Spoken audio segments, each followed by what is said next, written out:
What does the success of Southwest Airlines, an absolute airline industry giant, have to do with your professional services business? Today we find out. Whether you're in real estate, wealth management, lending, property management, these professional service businesses can apply the same principles that took Southwest Airlines from being an outsider, an underdog, turning them into one of the biggest and baddest airlines in the world. Southwest Airlines has outperformed the rest of the airline industry in many areas, primarily as a result of their insight-driven strategies that focused on customer satisfaction, cost savings, and overall efficiency.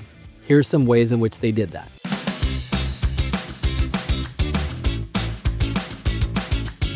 Point number one, a point-to-point model versus a hub-and-spoke model. You see, traditional airlines had a primary hub, and in order to get to the smaller airports, they would always send the airplane back to the hub before it went back out to one of the smaller markets. What Southwest did was a point-to-point model. They realized that their customers didn't want to have those long delays or costly flights going back to the hub. They wanted to go from smaller airport to smaller airport. As a result, customer satisfaction went up, and Southwest Airlines became a favorite amongst many more consumers than the traditional airlines thought. So how does this apply to your professional services business? There are things that you do in your business simply because that's what everyone else has done, what's always been done. I would challenge you to take a look at every facet of your particular client experience and ask yourself, what is the least favorable part of what we do for our clients?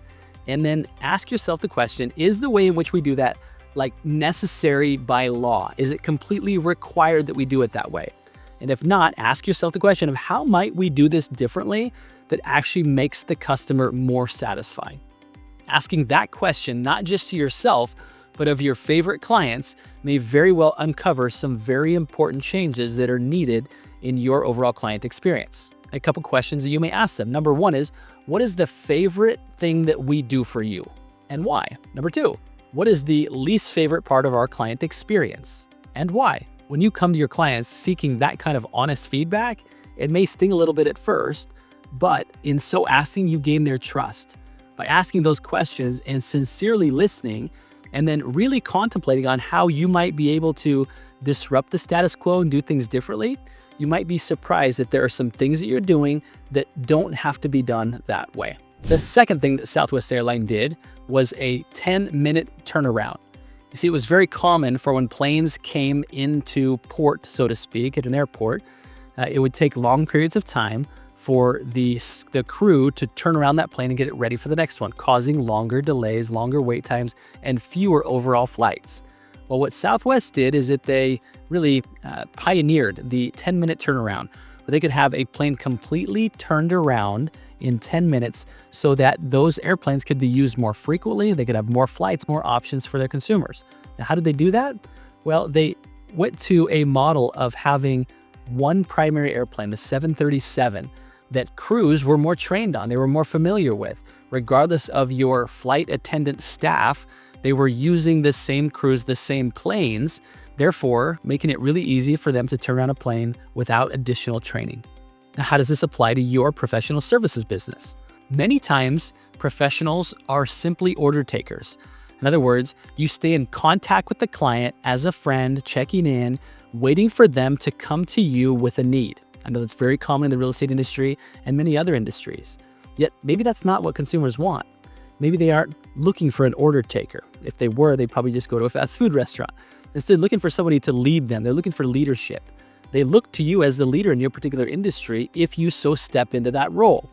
One thing that we've done at ProInsight is we've produced a unique data feed that gives you insight into your client's property holdings, which allows you to not just know about the property holdings, but then to be very familiar with plays that you can run on their behalf. In other words, if they own X amount of properties, and if they're at a certain number of age, then you could probably run this play. You could probably help them in this way. Now, having this kind of insight is not common, it's not normal, it's not typical, but that's what we're about here at ProInsight, is making you not part of the status quo and actually have the success. So again, instead of waiting like many of the airlines did to turn around a plane, and they've got all kinds of reasons for that to go more slowly, So what we're saying as a professional is that you no longer need to wait for your clients to come to you. So the direct application for you is that just as Southwest Airline passengers got used to quicker turnaround times, got used to more flights and more options, we're saying that you can do the same. That as a professional, you can actually say, rather than me waiting for you, Mr. and Mrs. Client, to come to me with the need, I'm going to come to you with the opportunity. That's what it means to have not just faster turnaround times, but more opportunities for them and for you. It's a way to truly disrupt the status quo within the professional services industry. Item number 3 that Southwest did really, really well is a different culture than maybe you were used to within airlines. It became very common for one of the airline attendants to grab the mic and start saying something very funny that you would not have expected at other airlines. It created a culture of fun and inclusiveness that people had not experienced on an airline before. Many times people are a little bit nervous to fly or a bit aggravated because they're having to sit by someone that they didn't necessarily want to sit by. When Southwest created this new culture of fun and causing people to laugh, it really changed the overall culture. So my question to you is to evaluate where is the points of your client experience where people are the most tense, where there's the most stress, and find some way to make it more fun, make it more enjoyable. And come to them and say, hey, I know this is a bit of a stressful part, but don't worry. We do this every day, and we're gonna be sure that it's a very smooth ride for you. Or when things do come up, saying, hey, I know we've hit a little bit of turbulence, but I just want you to know that this is totally normal. You shouldn't be concerned because we do this every day, and we're gonna be sure and get this plane landed, right? Now, obviously, you're talking from a perspective of being a service professional, but you're using even the analogy of an airplane. So maybe use that one or another one. But I think it's important just to identify that when people are smiling and laughing and that their concerns have been identified, it removes and releases the tension, and people have less things to be concerned about, less things to even complain about, right? You've lightened them up and made it a more enjoyable experience.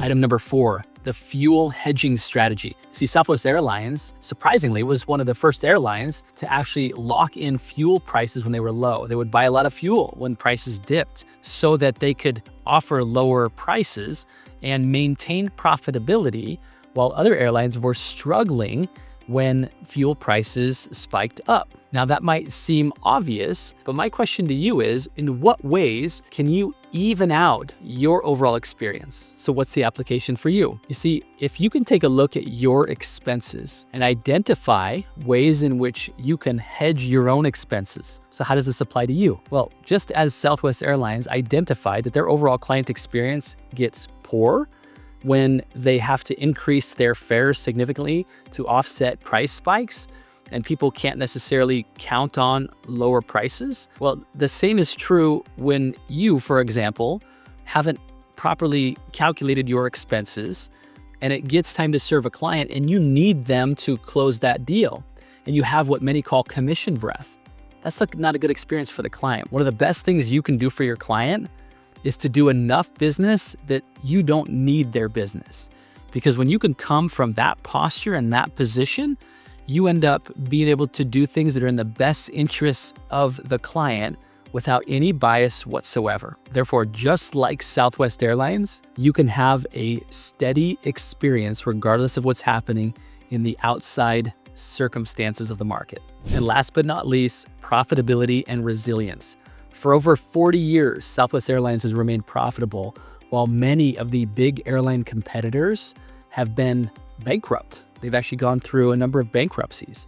Now, you can imagine what that does to staff and teammates when a company is going through bankruptcy. People are uncertain about their pensions. They're uncertain about the future of their retirement, of the future of their career, which obviously that trickles down to how friendly the staff are with your customers. Now, I'm not going to mention any specific airlines, but I do know that some of them out there have a reputation for really ornery people. And when you don't have a commitment to be profitable over the long term, you end up having a bit of a tension that comes in between you and your clients at times when you don't necessarily expect it to be so. So how does this apply to you? Again, if you're waiting for your customers to come to you because you've taken on a passive model, which your industry has adopted, well, you're not going to be in a very good spot. Now, again, you're not wanting to be in a position where you're begging people for business, but if you could have the insights, the actual data of the property that your clients own, and then be able to go to them with opportunities that they would not have known of, and then also come to them with the professionals that the other professionals in neighboring industries, complementary industries, who need to be involved in order to help get that particular scenario across the line. What a gift you are. Like seriously, what a gift you are to your clients. So I just encourage you to think about this, that proactive professionals win, whereas reactive professionals lose. Just like the airlines, when they're reactive when it comes to the way that they purchase fuel, or reactive in the way that they maintain profitability, the trickle-down effect upon the overall client experience is significant. Similarly in your business, when you can manage costs, when you can manage a steady flow of business because you're proactively seeking it out. Now, as we wrap up, I want you to consider how much better your overall client experience could be and your overall business could be by working from a model of having professional insights. Again, rather than just doing what everyone else in your office and your industry has done, I would encourage you to question those and to ask yourself, does it have to be that way? What might I be able to do to improve the overall customer satisfaction, the overall efficiency, and the overall client experience for my clients? Now, if you've enjoyed this video, do me a favor and hit the subscribe button, hit the little bell notification so you get notified when we have these, and even take the link at the bottom, push share, send it to one person that this might really benefit. In so doing, you'll be giving us a thank you for putting in all the work to put this together for you.